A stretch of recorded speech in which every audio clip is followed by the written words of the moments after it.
It's such an iconic story. The words of David Nicholls have been crafted to create a musical that is relatable to absolutely everyone. It stands on its own. Oh, the 80s, what can I say?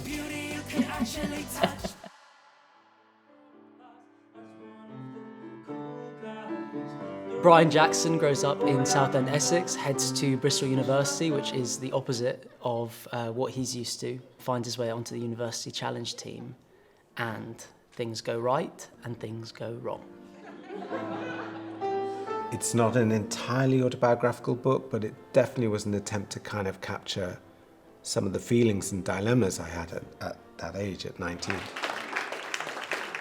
When you write a book, you're not even sure anyone's going to read it. So the idea of people then sitting down to see it sung is inconceivable. It's a really hilarious tale of growing up, and in our musical that gives rise to a lot of comedy, but it's also a very tender time of your life, leaving home for the first time and trying to work out who you are and who you might be. As soon as I heard the first harmonies, I found myself kind of choking up in a way that I really didn't expect. The Cure. Kate Bush. Bronski Beat. The Smiths. Strawberry Switchblade. Switchblade. Frankie Goes to Hollywood. Duran Duran. We were really keen to get into the kind of music that the characters would be listening to. The references are wide. I mean, it's like, it's post-punk all the way to like metal. There's so many rich genres then in the 80s in music, and so we really hope we've done the 80s justice.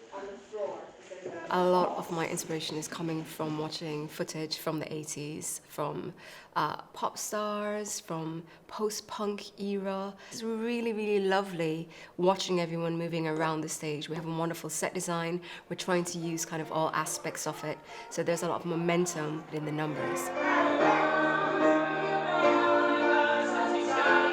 So the inspiration behind the Start to Pretend set design is very much the kind of mid-80s TV studio.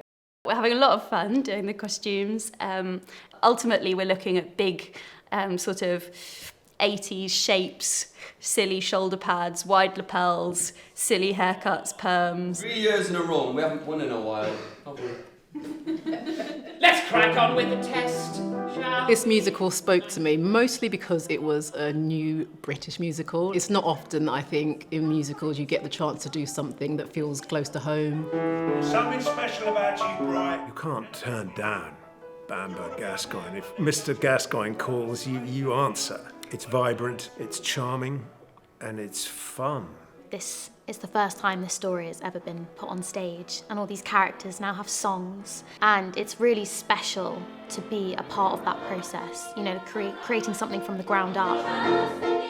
We have discovered in this story quite a powerful narrative about community and how community is so important.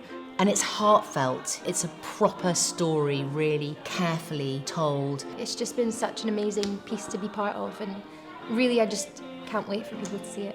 Moving. Full of heart. These are crap, aren't they? The chance to travel back and be a student again. Big-hearted 80s musical.